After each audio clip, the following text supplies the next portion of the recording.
That's premier talk radio station, voiceamerica.com.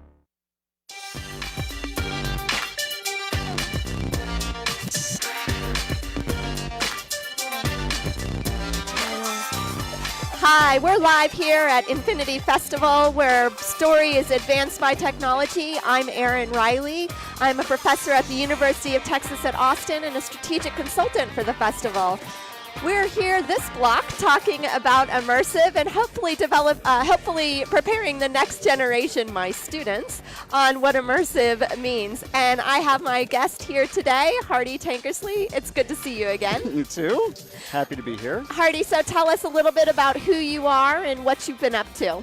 So yeah, my name's Hardy Tankersly. I'm a VP of Visualization Solutions at Silverdraft. We make high-performance compute engines for doing immersion at super high quality, super high resolution, super high frame rates.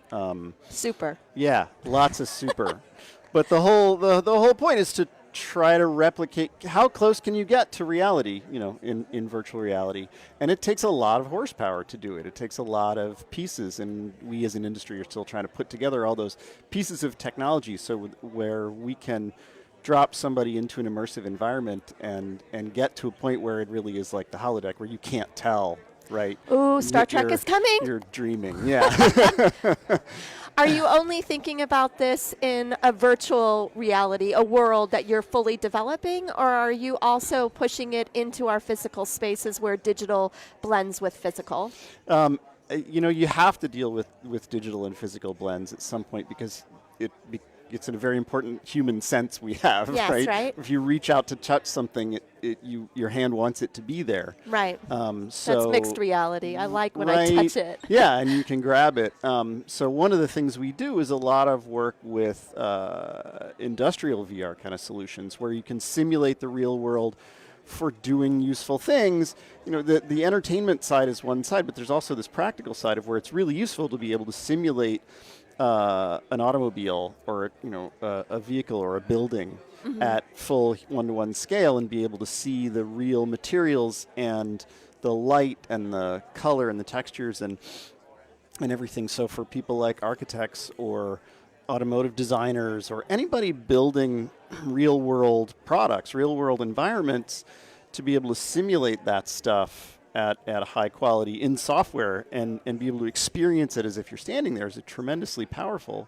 And then especially here, what we're seeing is a lot of doing that in filmmaking, right? In media production, where you can now go into an immersive environment and simulate an entire set, a world, a city, a building, a spacecraft, whatever it is, and you can bring the film crew into the virtual world, and they can produce and create a film or story in the same way they would in the real world. Right. And it's in a weird way, you're actually removing artifice, because now you're completely immersed. The actors and the crew can be immersed in the actual fictional world that you're creating. Right. And there is no fourth wall, right? The fourth wall has disappeared. Yeah, right? It's kind of like, I always say, the blend of theater and theatrics, movie theater has all kind of blended and merged together. So you've given me so much to think about. Sorry, I wandered. No.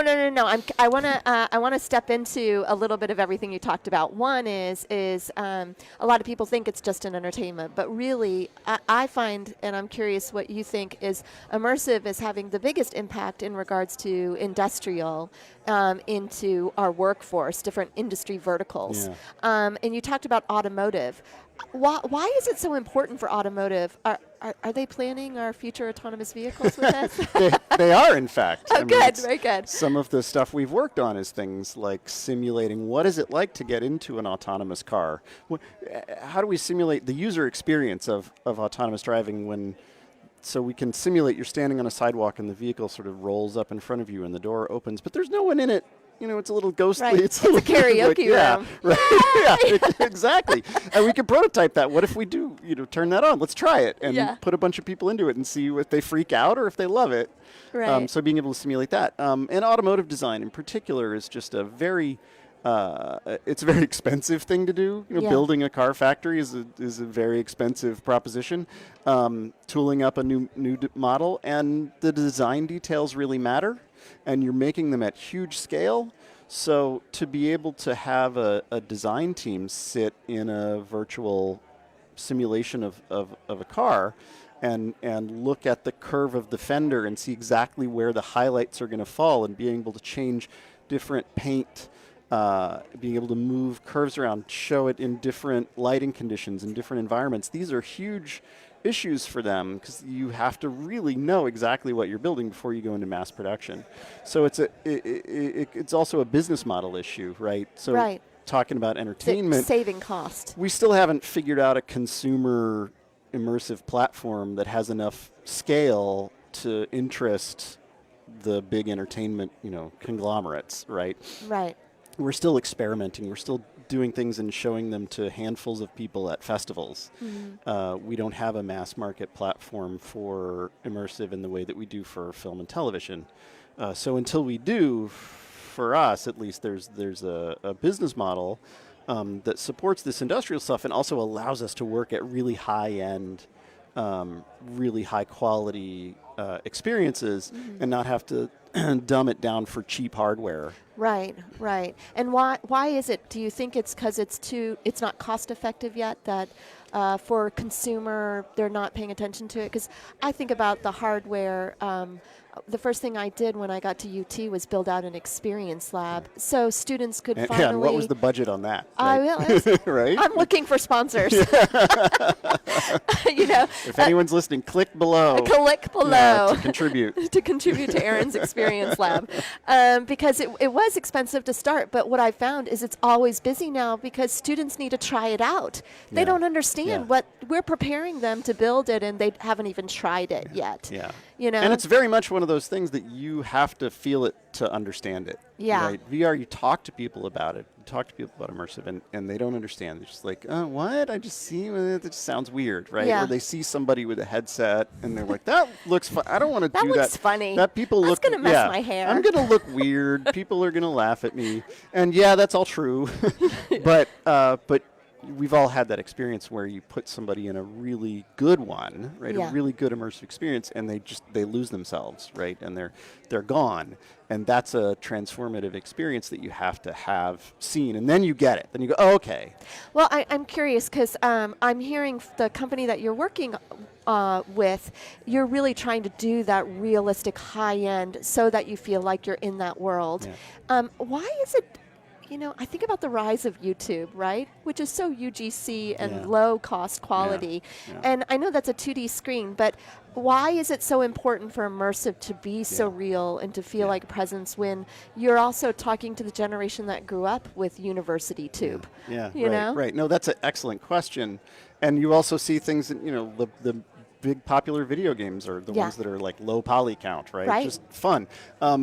The thing about immersion is you're trying to trick your little lizard brain into thinking you're somewhere else, right? So there's a magic inflection point at which it has to be real enough to fool you into thinking you're there.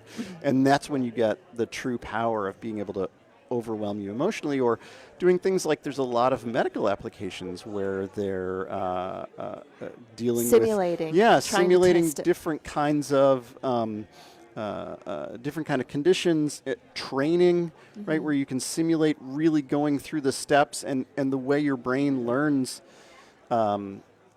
is much more powerful if your brain thinks it's real, right, than watching an instructional video, or even flight simulators pressing buttons on a screen. If you can trick your brain into thinking you're really there, that's when you get the power. And so we've got to get enough quality that somehow your brain thinks it's real. And Hardy, what's your background? Like, how did you get into this field, and what would you share with students as to like getting them ready to step into this? Yeah. So my background really started in technology. Back in the '80s, I worked at Apple. I've worked at Yahoo. I've worked at sort of this intersection of technology and media and entertainment for a long time, just because I I was a nerd and learned how to write code by myself in an attic in high school, and then I spent addict. way too much time watching television, right? So the intersection Right. of those two things has led me to this point. Brought your loves together. I right? get it. But the advice I give everybody is, like, if you learn how to make stuff, Yeah. you can. People will want you. Yeah, people will want you. Right? And I teach students that are not just makers, but the business people and the marketers, and the people that are Yeah, producers. right.